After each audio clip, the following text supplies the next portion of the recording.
Hey everyone, I'm Alexis Ruma, and welcome back to this week's episode of Torch Sports. We have a lot lined up for you today. As always, on Orange Zone, Jackson, Zach, Colton, and Luke will discuss Tennessee football and basketball. On Pick 6, Grant and Luke are giving takes on NFL and college football games this week. Jordan, Brendan, and Caitlin dive into NBA and NFL on Rocky Talk. Later on, Zach will debrief last week's Tennessee football game. Thanks for tuning in, and make sure to follow us on Instagram at Torch Sports UTK and on TikTok at Torch Sports. Now, let's head over to Jackson to kick off Orange Zone.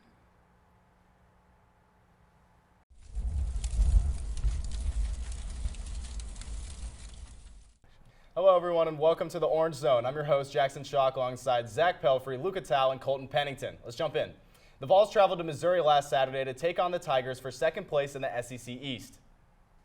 And this isn't going to be a fun highlight reel to watch, but this play is going to be fun to watch. Watch this. Joe Milton bombs to 46 yards to Dante Thornton. We can't really tell if it's a catch. On Saturday, they had to look it over again, so we will too. You can see the hand is under. He's going to maintain possession. That's going to be a touchdown. Unfortunately, he is going to come out of the game with a lower leg injury. We wish him all the best. He's not going to be in for the remainder of the season.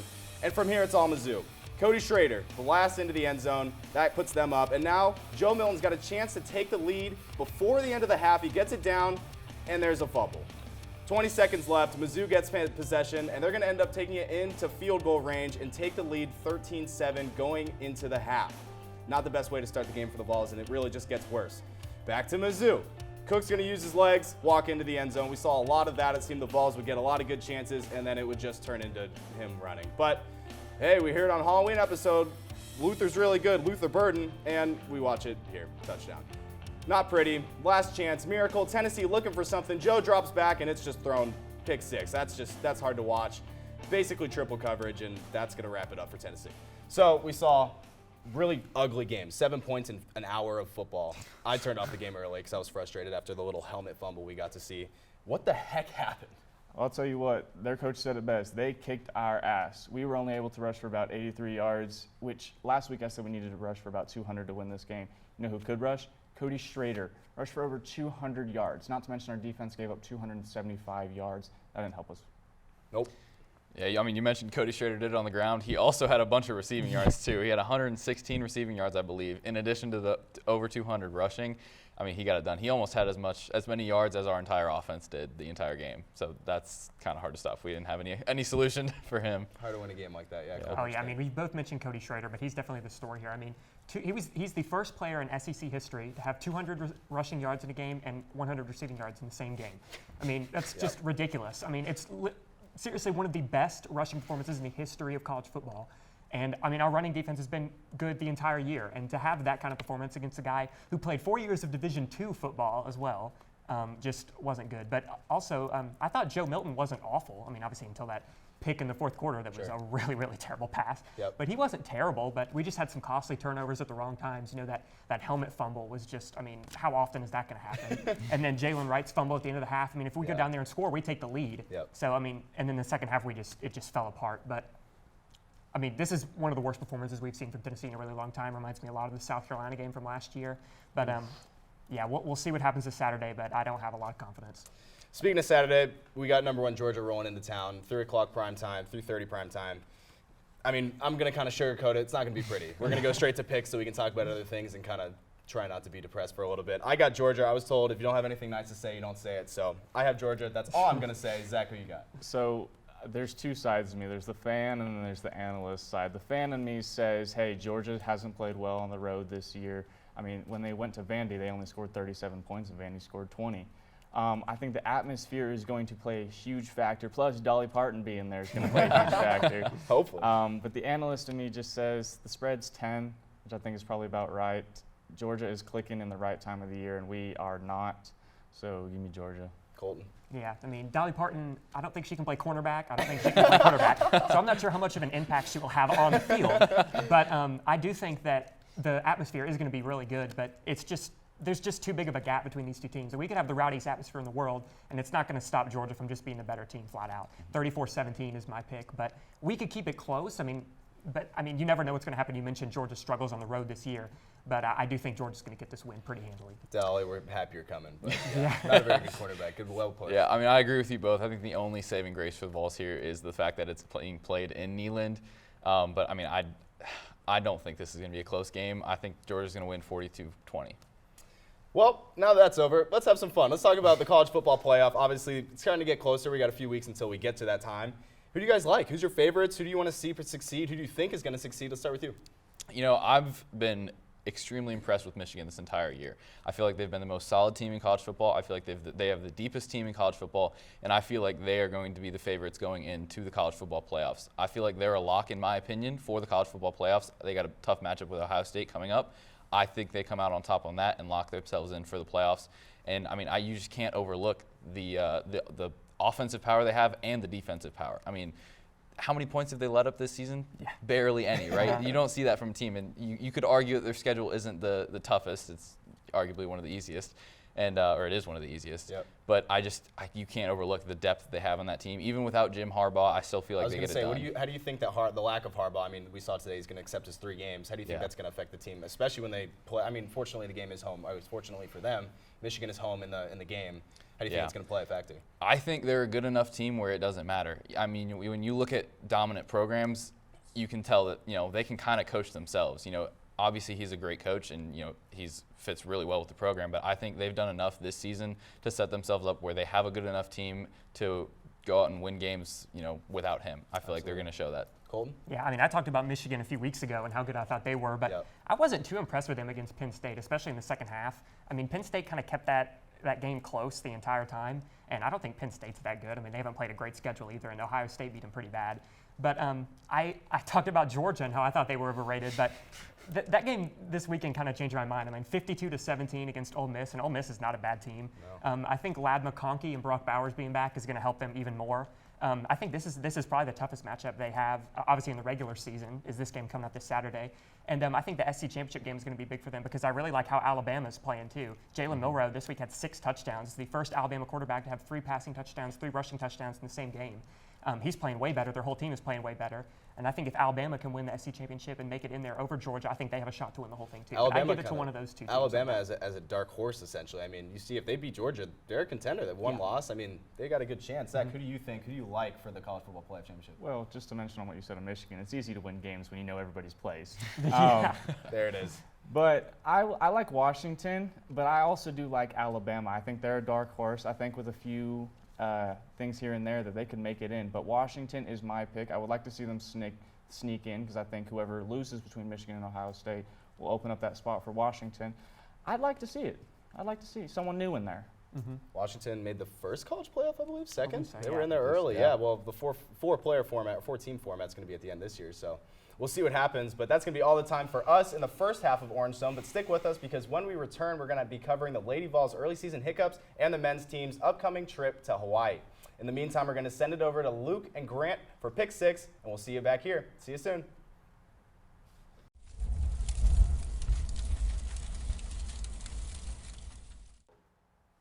Welcome back to another episode of Torch Sports. I'm Grant Porch, along here with Luke Lamry, back with another segment of Pick 6. You guys pick this week's best college and pro football games on our Torch Sports Instagram. Let's break it down. Grant, what do we got first? First up, we're heading to the NFL. We have the Bengals and the Ravens, and this Thursday night matchup might just be the best one of the season. In the first matchup, Burrow is dealing with a hamstring injury along with a few other key players on offense at the time. The game was still close, though, as a 27-24 finish, as most are in the AFC North. With how these teams match up today, Baltimore seems like the smart play. They're one of, if not the best pass rush teams in the league, whereas the Bengals have struggled to protect Burrow as of late. Regardless of all that, give me the Bengals. The Bengals have their backs against the wall as they're last in the division, and they have to start winning games in order to make the playoffs. When in doubt, I trust Burrow. Yeah, I'm going to have to disagree with you, Grant. The Bengals just fell at home to the Houston Texans. However, T. Higgins was out with a hamstring injury, and Jamar Chase was struggling with a back injury. The Ravens also took a loss to the Browns with a last-minute field goal putting the nail in the coffin. But I'll tell you this, Grant, Lamar Jackson has a 7-1 record starting against the Bengals. Not to mention Cincinnati is playing without T. Higgins and 2 of their starting defensive ends. The Bengal defense also gives up a lot of explosive plays. I think the Ravens are going to take this game. Give me Baltimore here. Next up in the NFL, we have the New York Jets taking on the Buffalo Bills in Buffalo. Absolutely, Grant. To be honest, we're looking at 2 teams here who, frankly, don't look good at all. The past 2 weeks have been terrible for the Jets, as the offense led by Zach Wilson is just not there. With 0 touchdowns in their last 2 games against the Raiders and the Chargers, the Bills are also in shambles right now, as well as their last game against the Broncos. It was just an utter nightmare. I mean, mistake after mistake led to the Bills losing what should have been just an easy check mark in the win column. Ken Dorsey fired. Buffalo is in danger of missing the playoffs. I think this shell-shocked Bills team is going to let this be a very, very close game, not to mention the Bills lost their Week 1 matchup against the Jets. I think the key at the end of it is Josh Allen. If he shows up, I think the Bills can squeak it out. Buffalo certainly has been inconsistent this year, and when we saw them on Monday night, they couldn't go 5 seconds without a critical mistake.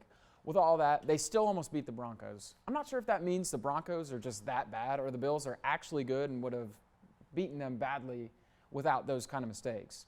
This season really has been confusing because of stuff like that. But with all that said, though, Buffalo is going to win this game. The main reason for that is Zach Wilson. He's completely untrustworthy, and if Buffalo has half of the mistakes they made the other day, they'll win this one. Give me Buffalo in a much-needed bounce-back game. Good pick, Grant. Next up, we're in Kansas City, where the Eagles are in town in possibly the best game of the week. Yeah, the Swifties are going to love this one, aren't they? Taylor's team and the Eagles is taking on Travis's Chiefs in a great matchup, both on the field and off of it. If this game was in Philadelphia, I could see the Eagles handling this one. But because this one is an Arrowhead and the NFL loves seeing Mahomes succeed more than anything, the Chiefs will win. Not only will stopping Mahomes be a headache for Philadelphia, but the Chiefs will give the Eagles some trouble that not a lot of people will see coming. Chiefs win a close one here. Good thinking, Grant. We get a rematch of Super Bowl 57 here. Both of these teams are coming off a bye week after massive wins as the Eagles took down the Cowboys and the Chiefs knocked down the Dolphins. This could honestly be a coin flip, Grant, but I'm really liking the Eagles' offense. However, the Kansas City defense just looks phenomenal right now.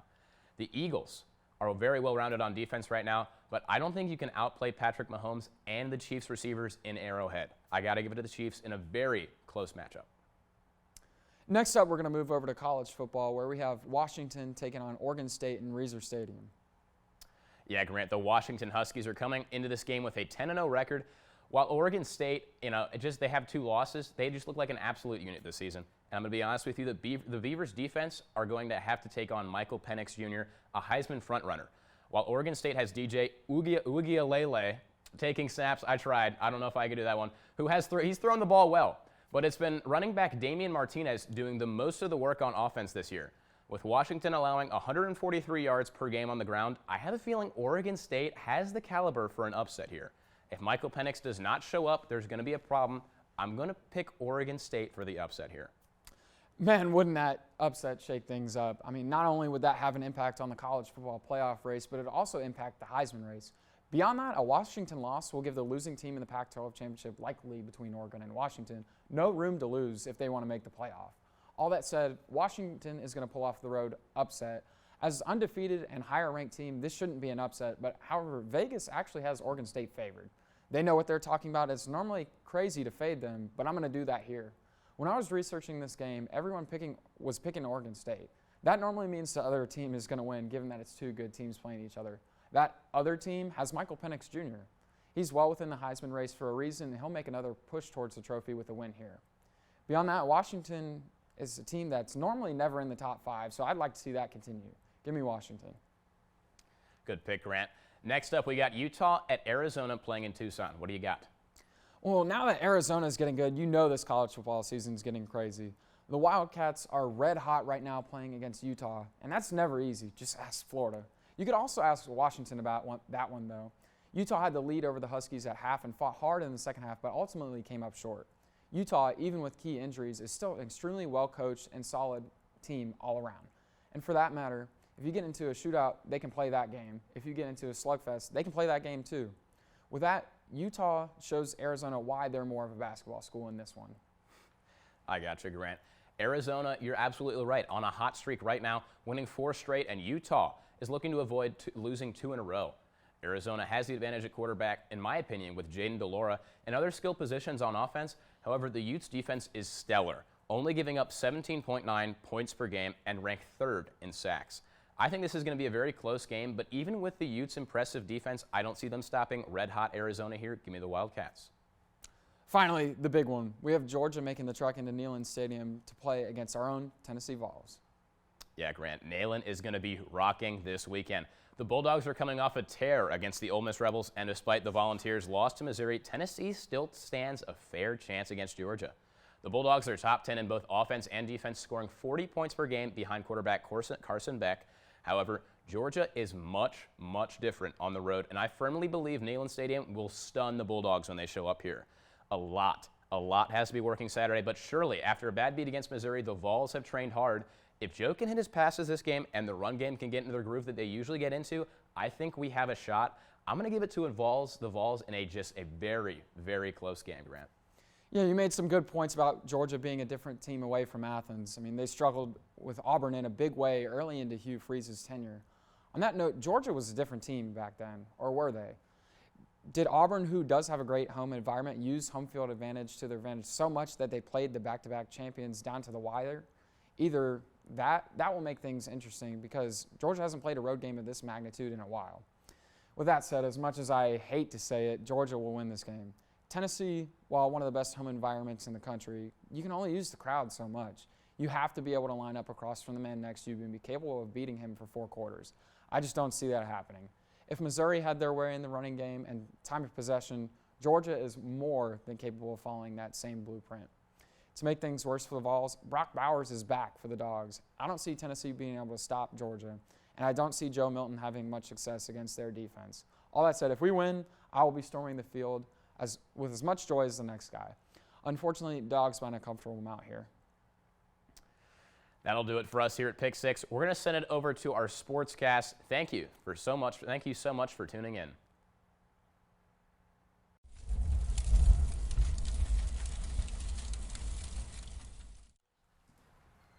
Hey everyone, welcome back to yet another segment of Rocky Talk. I'm Jordan Smitherman alongside Caitlin Gill and Brenda Green, and we have a lot of topics to dive into today. First off, let's start off with the rookie who is taking the NFL world by storm and is playing himself into the MVP conversation, CJ Stroud. The Texans are currently in the playoff mix, so do you guys think Stroud can keep this up and lead the Texans to the playoffs in his first season? Brenda, do you want to go ahead? It's very possible. I mean, he's that guy. He's revitalized this offense. And let's just take a look at the schedule. They have the Cardinals, they're at the Jags, at home. They already beat them at Jacksonville, 37-17 by 20. The Broncos at the Jets, at Titans with their Oilers, Browns, Titans, and then they finish out the season against the Colts. I could see maybe 2 or 3 losses, so that's good, 10-7, 10-7 or 11-6. They could definitely make the playoffs if they beat Jacksonville and they finish with the same record. Jacksonville, Houston has Jacksonville's tiebreaker, so they win the division. So it's a bold prediction, but I'm going to say the Texans make the playoffs and win the AFC South. Okay. Oh, whoa, okay. What do you got? Yeah, his contributions to the Texans have not only been incredible, but also historic. Yes. He is the only rookie in the last 40 years to lead a game-winning drive starting in the final 2 minutes in 2 games in a row. That's He's crazy. not only him, he is a great clutch time quarterback. And he is the second rookie all time to throw 800 passing yards in a 2-game Dang. span. So he is just continually contributing and producing. And he's already tied the rookie record for most games with 350 pass yards. And 350 pass yards is a lot. We take that for granted all the time. That's 3 games, and he has a chance to beat the record this week against the Cardinals after an already incredible performance last week, putting up 30 points in a win over the Bengals. And in terms of their playoffs, they're looking good right now. Yes. I don't know if they top the Jags, but they have momentum. And right now, DraftKings has them at 48.8% odds. So it's looking good for the Texans. And in terms of the MVP race, I don't know if he'll be able to pull it out, but he's definitely got Rookie of the Year tied up. I don't think he has MVP either. He's definitely looking more like Rookie of the Year. But now we got to talk about America's new favorite quarterback and one of our favorites, VFL Josh Dobbs, a.k.a. the Pastronaut. What is impressing y'all the most about Josh Dobbs right now, and what do you think is making America fall in love with him? I mean, let's be honest. What is there not to love about True. Josh Dobbs? Us VFLs, we know Josh Dobbs has been an incredible quarterback for literally forever. Scientist by day, Vikings fan savior by night.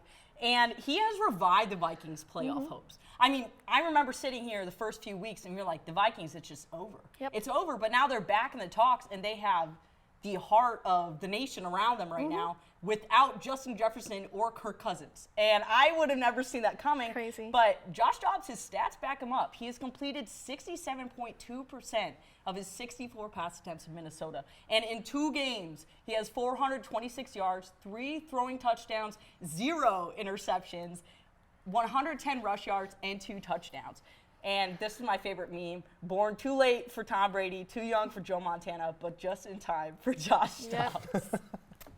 What you got, Brendan? It's what shocks it to me is just his resume. He's been on 5 different teams in the past year. He started off with the Lions, then he signed with the Titans because Ryan Tannehill was on IR, and then he started week 17 and 18 against the Cowboys and the Jags. He nearly beat the Jags if it weren't for a fumble, but Let's not talk about that. We don't talk about that, obviously. And he signed with the Browns in the offseason. He didn't play in the preseason. DTR started for him. Then he got traded to the Cardinals. Now, looking back at that, maybe the Browns should not have traded Josh Dobbs to the Cardinals because now Deshaun Watson's out for the year, and they have P.J. Walker and DTR, who did not do that well against the Ravens in the regular season.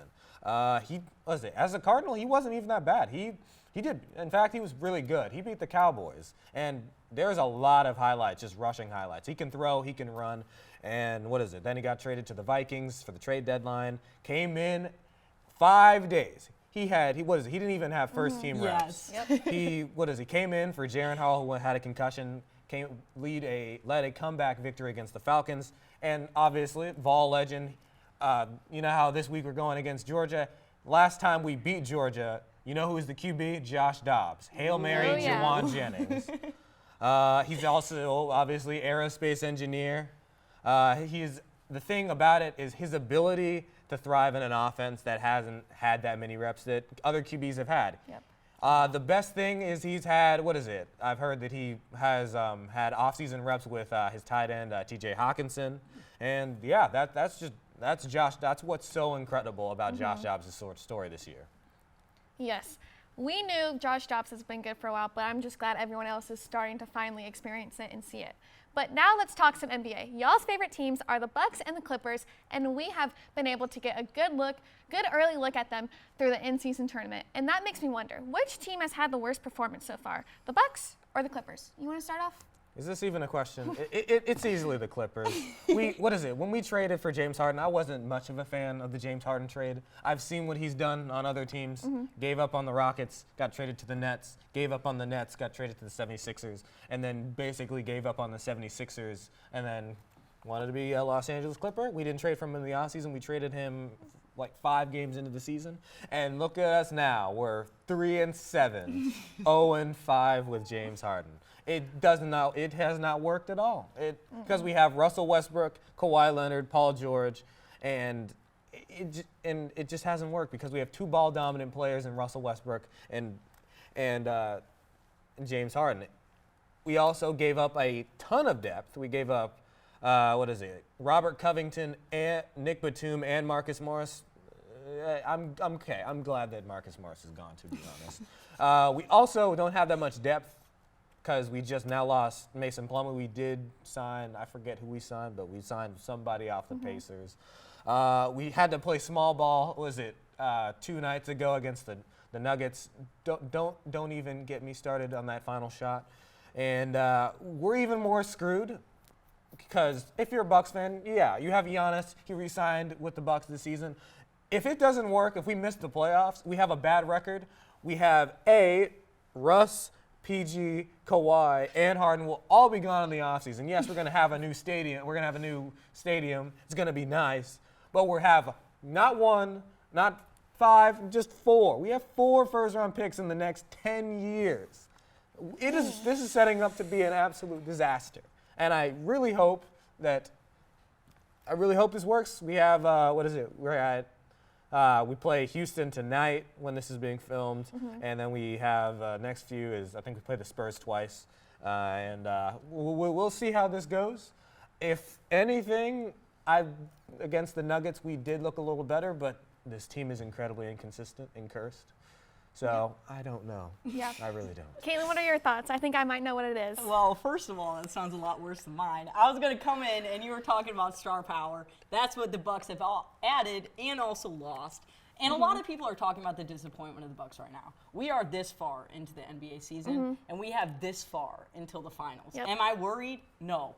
No, I'm not. Because we have so many new pieces that are developing, and chemistry especially.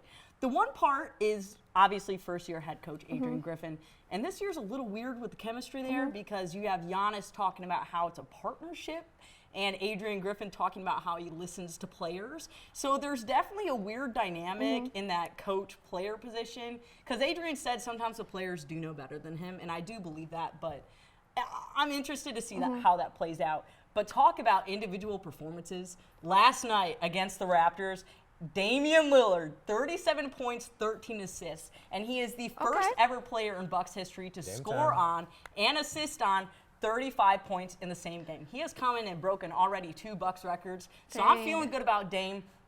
And Malik Beasley, too, also 8 3-points last night, 30 points, 4 rebounds. So depth, the Bucks do have. And that I'm excited about. And obviously then it's everyone finding their place. We have a good starting 5, but we have very well 5 people that can come in right after them. The only issue is obviously the defense. Yes, yes. One And of the worst defensive rated teams in the league right now. you know what? That's the work in progress, okay? But Giannis, his presence definitely has not been taken for granted. Yep. He is already averaging 29.5 points per game and 9.6 rebounds.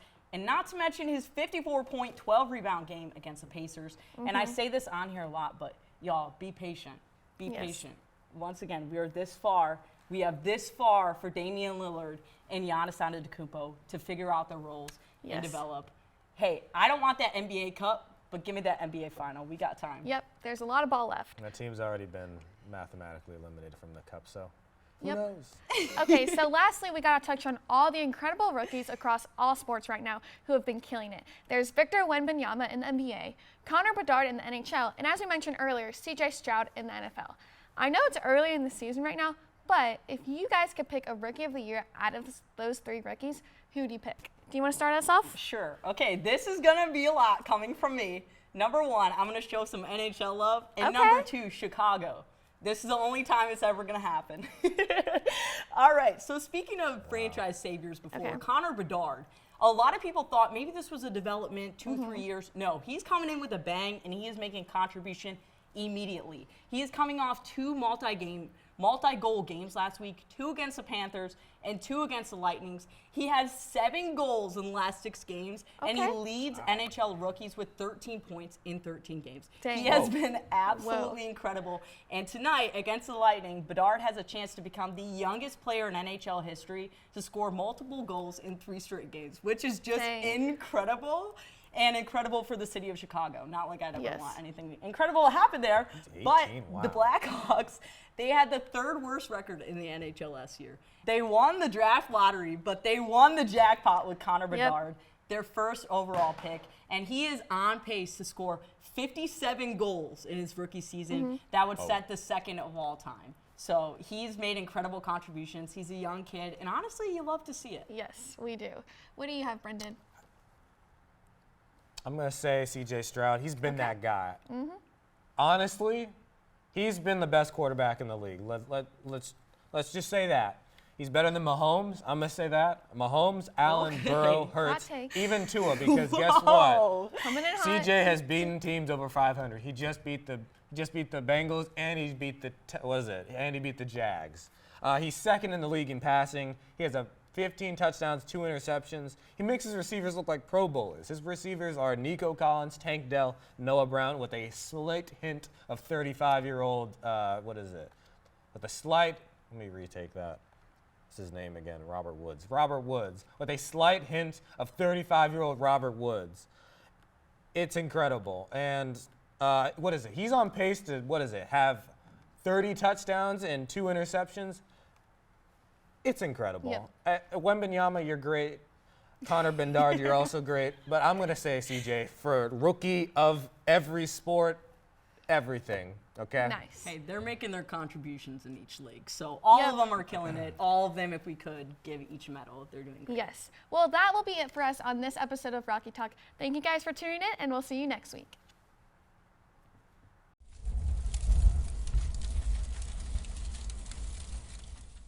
Hello, everyone, and welcome back to the Orange Zone. That's Zach, Colton, and Luke. I'm Jackson Schock. It may only be 3 games in, but the Lady Vols have not gotten off to the hot start that people may have expected. With a 1-point loss to FSU and an overtime win against Memphis, what do the Lady Vols need to do to kind of get back on track?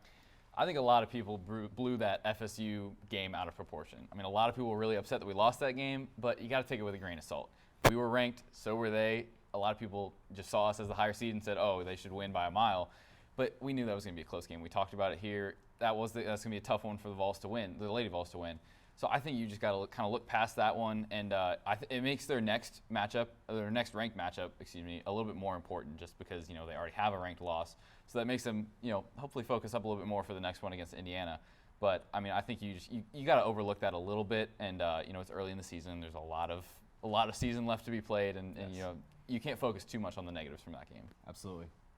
Yeah, and one loss that doesn't take you out of the championship standings, but you were also without Rakia Jackson, which is your star player. She is what holds this team together, but also a lot of turnovers in that game. Got to eliminate those for the Lady Vols to make a run at something. Absolutely. Yeah, I mean, I think the Florida State loss, I mean, it's not that bad of a loss either. But, I mean, we played way, way, way better in the second half. I mean, once we switched to a zone on defense as well, it helped out the defense a lot. But, Rakia Jackson, she had 31 points, 17 rebounds. She was unbelievable all game. But she was really the only offense we had. And then we saw that against Memphis. When she wasn't there, we just kind of fell apart. I mean, I know we won the game in overtime, but that's a game that we should win by 10, 15 points easily. And the defense was just terrible. I mean, late on the game, we had a 9-point lead. Memphis comes all the way back, ties it in the fourth quarter. We do win in overtime. But if Rakia does not play in some of these upcoming games, we're going to be in big trouble. I mean, we play Indiana. Indiana's a really good team. They just got killed by Stanford a couple weeks ago. But Stanford's a really good team, too. They've got Cam Brink, who's one of the best defensive players in the whole country. But Indiana was a top 5 ranked team. I believe they're still in the top 5. So that's going to be a really tough test. If we don't have Rakia back for that game, there's no way we win. Oklahoma is also a good team. We play them coming up. But it's really early on in the season. I still think the Lady Vols are going to be pretty good. They've got to work out some kinks, get a little bit better on defense. But I'm still excited for the rest of the season. Like you mentioned, they head down to Florida. Thanksgiving, they play Indiana. After that, they go down, and then they have to face Oklahoma.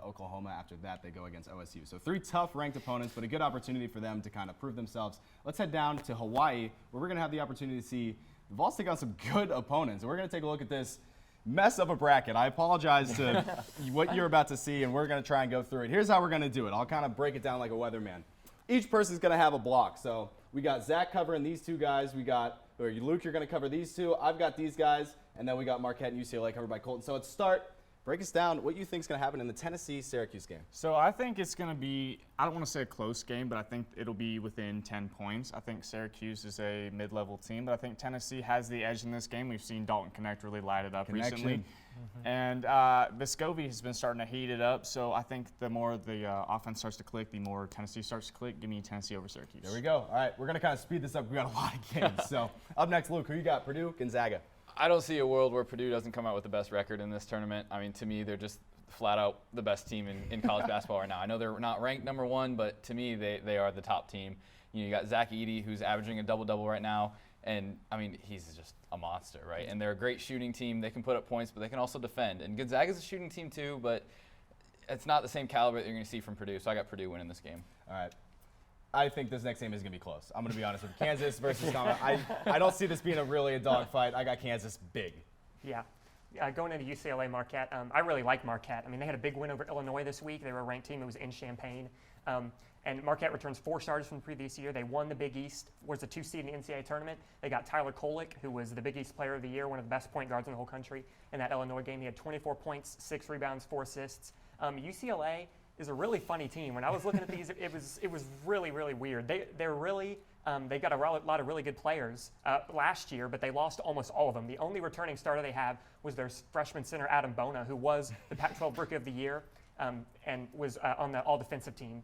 But they've got a lot of international prospects that not a lot of people know about. But one of the guys that they have is a guy named Ade Mara, I believe is how you say his name. He's Spanish.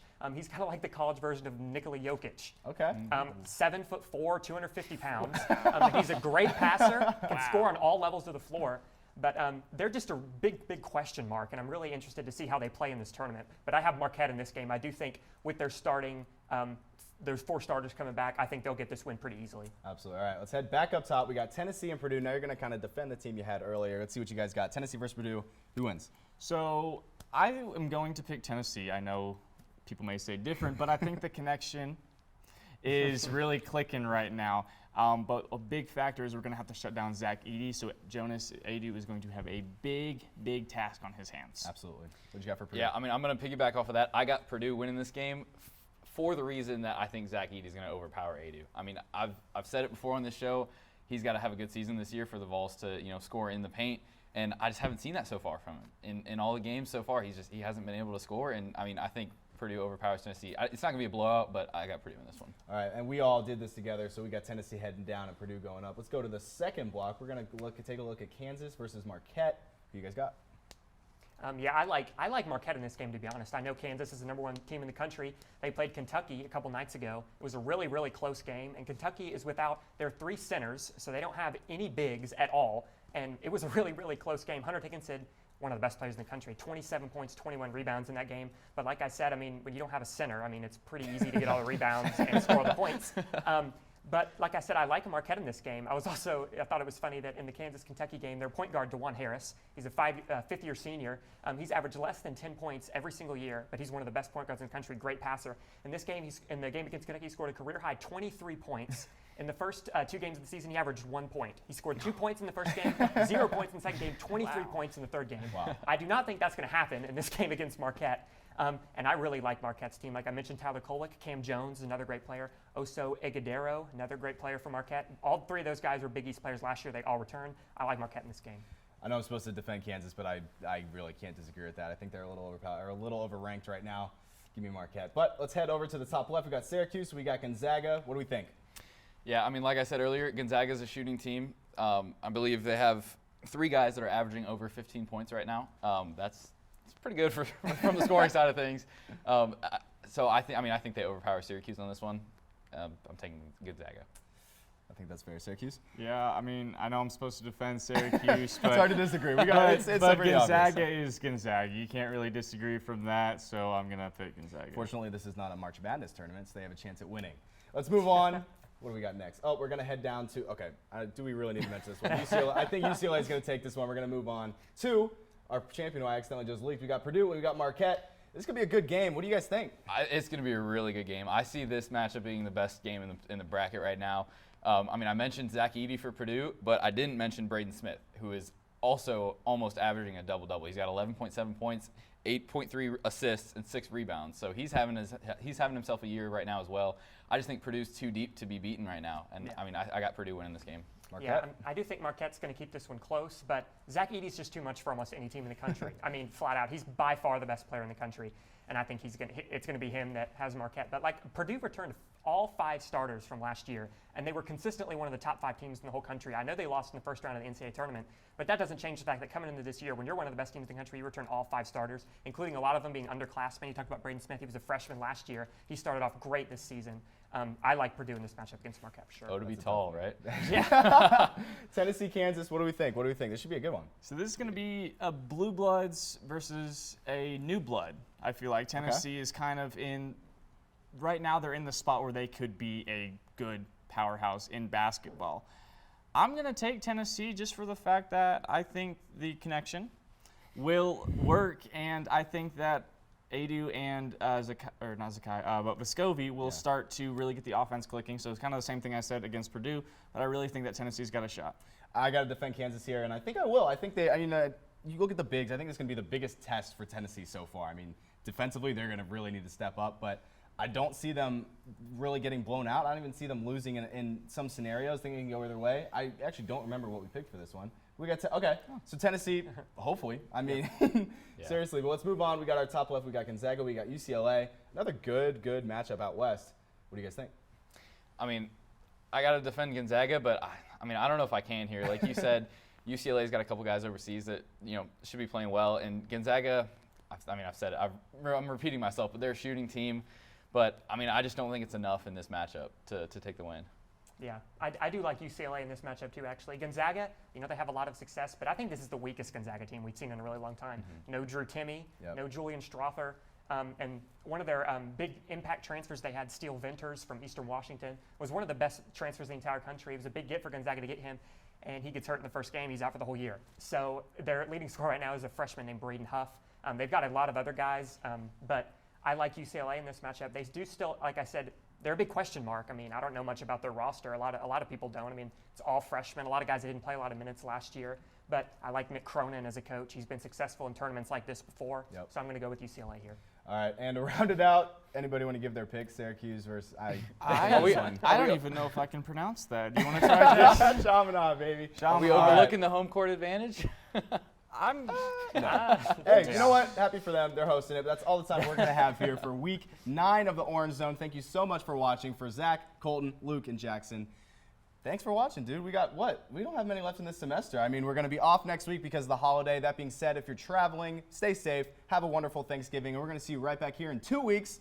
Peace.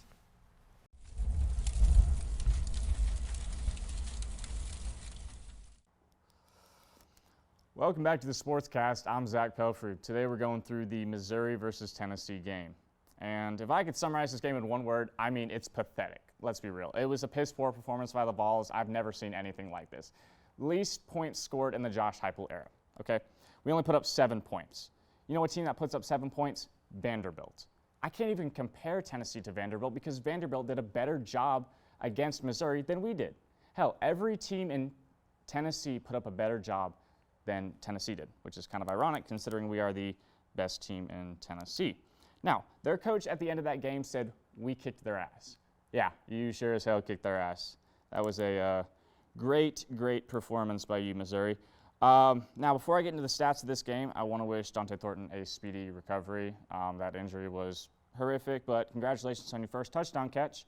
We can't wait to see many more next season. Now, the stat sheet for this game.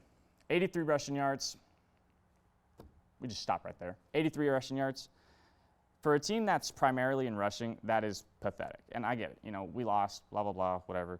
But the run game is what fuels this offense to go. And so Joe Milton can throw one deep to Squirrel and we can score a touchdown, right? It's the same scheme we had last year, but why is it not working as well as it did last year? We have the same style coaching, the same players almost, but not the same performance. Now, is that on the coaching? Is it the coaching's fault, or is it the chemistry between the players? Do we not trust Joe enough? Hell, he's been playing in the league for 6 years now. We better trust him. This is game number 10 that we're going into, and we don't trust Joe to make the plays? I don't get it. But I'm starting to really believe that Alex Golesh was a bigger loss than a lot of us realize. He was the offensive coordinator last year. Now we have Joey Hazel. Now, with talking about Joe, listen, he played himself a great game on paper, okay? 22 for 34 for 267 yards, 1 touchdown, 1 pick. So not a terrible stat line. But look outside the box score for a minute, okay? Joe Milton is not playing at the level of an elite SEC quarterback, okay? Not at all. It's embarrassing because I've had Joe's back this whole year, and I'm starting to really regret that. But hey, he makes the little stuff hard and the hard stuff easy, because that makes sense.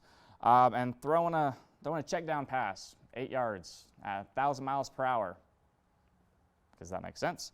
And then our receivers dropping every single one of them. Is that on the receivers, though, because they can't catch anything, like a wet blanket? Whatever. So the defense, though. Defense is got to be the worst thing, and I get it. We're riddled with injuries, but come on. They had 530 total yards of offense. We lost to a Division II running back.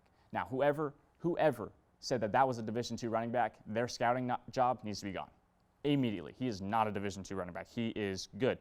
And we know he's good because he ran all over us. One man rushed for 200 yards and had 300 receiving yards. Absolutely torched our team. Now, that brings me to the last thing. Play calling. Who is calling the plays? Because I'm going to be honest, if it's Joey Hazel, I do not want to watch that anymore. I'm tired of watching the screen passes and the runs up the middle every single time. It is not not fun to watch. It's terrible, terrible football to watch. Why are we not just playing backyard football at this point? I mean, we should just be throwing the ball around to the boys. That's what this should be. Why are we not doing it? I wish I had the answer, but I do not. And if Heupel's the one calling the plays, come on, man. What are we doing? Call the right plays. Look, we have Georgia coming into town this week, and like a lot of Vol fans, I want to beat them so bad. I mean, their first loss in 2 years, how sweet would that be? Rush the field, goalposts are going back in the river. It would be a great, great moment. But, however, I am picking Georgia to win this game. Georgia is favored -10, and if I was a betting man, I would pick Georgia to cover. But Tennessee does have the ability to do something that hasn't been done in 2+ years. Crazier things have happened, all right? And if we win, forget about Florida, forget about the second half of Alabama, forget about Missouri. None of that matters. We just beat the #1 team in college football. Undisputed, we beat the #1 team in college football. The main factor is, though, who's going to show up in this game? Are we going to see the Orange Bowl team and Orange Bowl Joe? Or are we going to see what we saw last week? It's kind of deja vu. But with Tennessee, you really do not know. They need to go out there and play with that fire the whole game, the entire game. We cannot let Georgia come back against us. And for starters, we can't even embarrass ourselves in front of Miss Dolly Parton. I mean, come on. Really? She would never come back to Neyland Stadium again. Good luck to the Vols, though. They need a perfect game to win this weekend. And I'm Zach Pelfrey. Thanks for watching 5 minutes of me ranting. That concludes this week's episode of Torch Sports. Thanks for tuning in, and don't forget to follow us on Instagram at Torch Sports UTK and on TikTok at Torch Sports. See you next week, and have a great Thanksgiving.